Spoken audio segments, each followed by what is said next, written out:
If you have a PW50, you want to know about these safety limiters.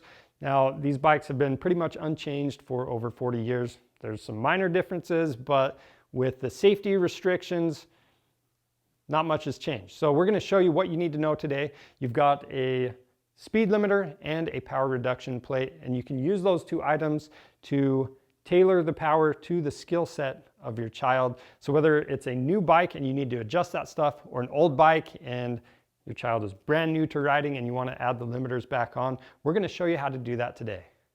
All you need are some common hand tools. Now in these I have 8, 10, and 12 millimeter sockets. I've got a couple screwdrivers, and one of these is just going to help me pry off the power reduction plate from the new gasket. I'm using a rubber mallet to help me do that. And then besides that, we're just using some safety glasses, rags, and rubber gloves.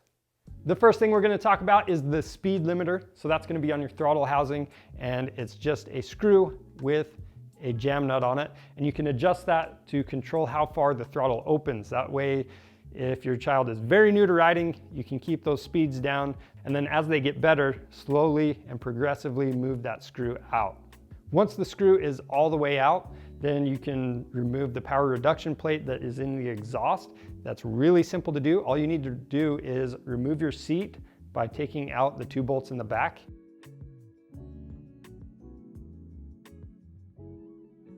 Then for the exhaust, you have 1 bolt in the silencer and a hose clamp that you need to remove. After that, you have 3 bolts in the pipe.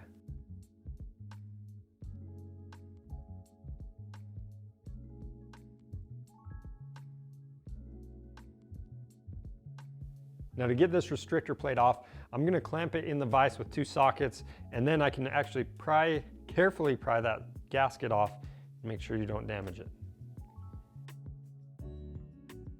From here, you can reinstall everything in the same way that you took it off. And I always recommend using a new gasket when you go back together.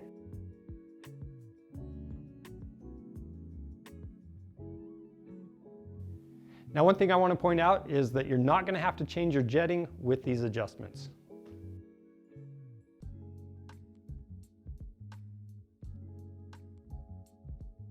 Now that the power reduction plate is out, some people start over with that speed limiter screw. So again, you can start with it all the way in and progressively move it out.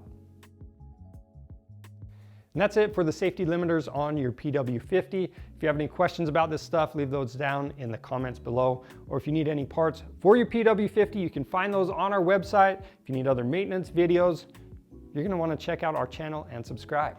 I'm Charles with Rocky Mountain ATV MC. Thanks for watching.